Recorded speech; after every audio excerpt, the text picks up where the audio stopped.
I just being able to see the impact. I just want to be able to relay that to you and your listeners that you are having a lot of impact and on this anniversary to put that message out. Well, thank you very much, and I appreciate the kind words.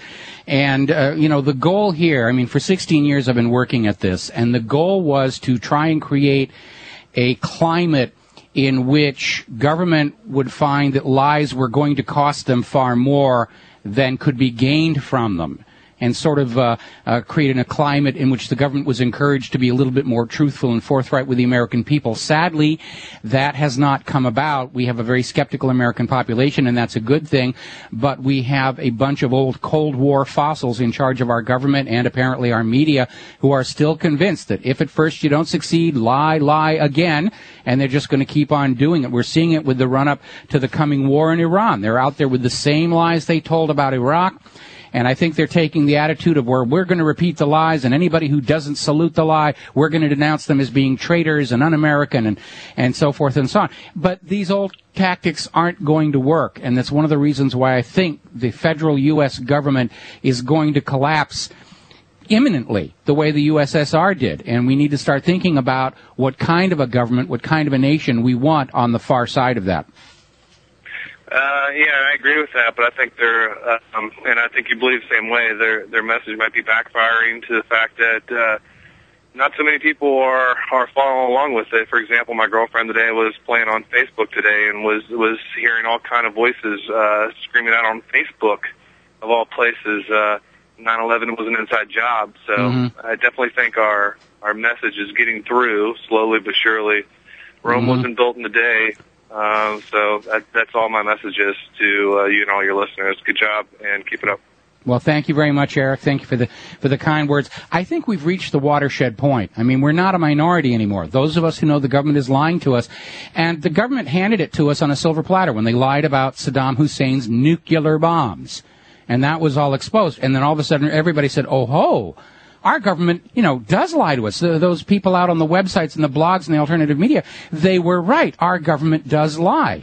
And once they had to confront that one lie, they start looking at everything else with a far more critical and skeptical eye. And, it's a funny thing about propaganda. Propaganda is really never designed to fool critical thinkers. It's designed to give those who are afraid to confront the reality of the government an excuse not to. And once you start looking at it very seriously, it really does start to fall apart. And a good example, of course, going back to this situation about 9/11, is, of course, World Trade Center 7. This building and the manner of its collapse and the manner of the reporting of the collapse has become the biggest single embarrassment to the U.S. government and the British government and the corporate media in both countries. First of all, because of the way the building came straight down into its own footprint. It had to be a controlled demolition. The most reasonable explanation is that Flight 93 was intended to hit World Trade Center 7. We have it on the Naudet Brothers 9/11 documentary where the firefighters are told there is a third plane heading to New York. And this was just before Flight 93 apparently was shot down because the wreckage, including human remains, was spread out over 8 miles. And the prevailing theory is that the flight crew succeeded in regaining control of the aircraft from whatever remote control system they had on board that thing. And that's why they had to shoot the thing down. So, World Trade Center 7, because it was already wired with all of the demolition, whatever, they had to bring it down anyway. And we have, again, going back to the Naudet Brothers documentary, you have everybody running around saying World Trade Center 7 is going to come down, it's going to come down, it's going to come down, which was impossible to know at that point, because at that time in history and since, prior to 9/11, no steel frame building had ever collapsed from fire. And there was the fires at World Trade Center 7 weren't all that pronounced. It wasn't a huge conflagration. Plus, World Trade Center 7, because it carried so many government offices, had been built beyond the normal building code. It was extra fireproof. It was extra bomb-proof. It was an extra sturdy building. They built it way beyond what the normal standards are for a building like that. So there's no way it should have come down. Certainly not into its own footprint the way that it did.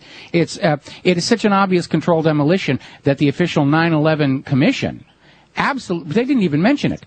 They didn't even include it in the book. It's like it went away. It's a non-building, like they used to say in the Soviet Union. Is a non-person. We don't talk about them anymore.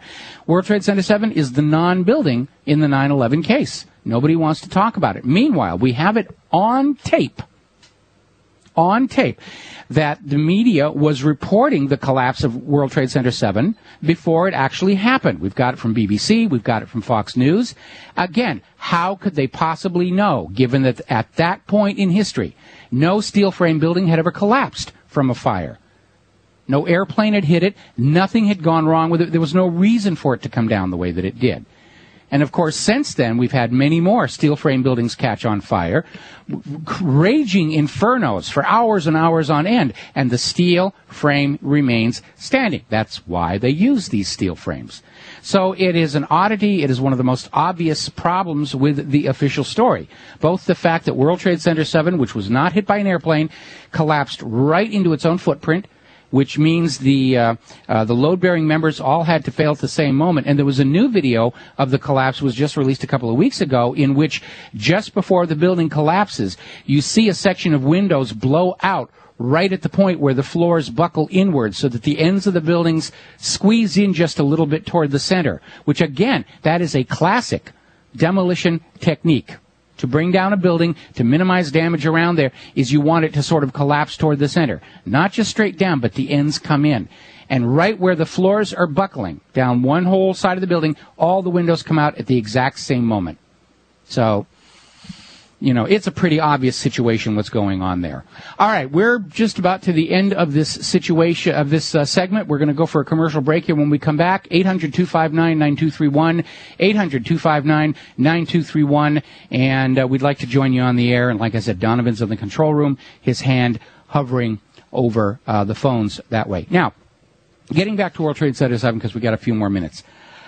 I work in motion picture special effects. And when I saw the fires that they were showing in World Trade Center 7, it looked like how we would do it in a movie. The fires are up against the windows on a couple of different floors, but there was no hot inner core.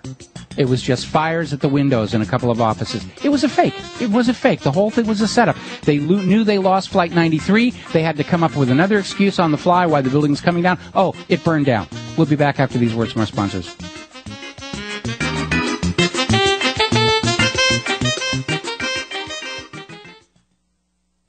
The GCN Radio Network, providing the world with hard-hitting talk radio. GCN, great talk radio starts here. What this country is coming to, I sure would like to know. If they don't do something by and by, the rich will live and the poor will die. Doggone. The panic is on. And aloha, America. Welcome back to the show here. We're going to go right back to the phones. Jeff in Texas, aloha. Welcome to the show. What's on your mind?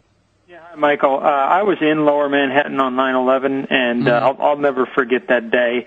And I'm not ready, even after 8 years, to stop going after the people who perpetrated this event. And my idea is to have a website called SeptemberCriminals.com, where we focus on the ringleaders of 9/11 and not forget about them. I mean, where is Rumsfeld? Where is Wolfowitz? Where is Dov Zakim, the comptroller who presided over the Pentagon when billions went missing? Trillions. And who was involved in, technology to remotely control airplanes? Let's not forget these people. No, we definitely don't want to forget them. They form part of that whole cabal, if you will, that could have and probably did put this whole thing together.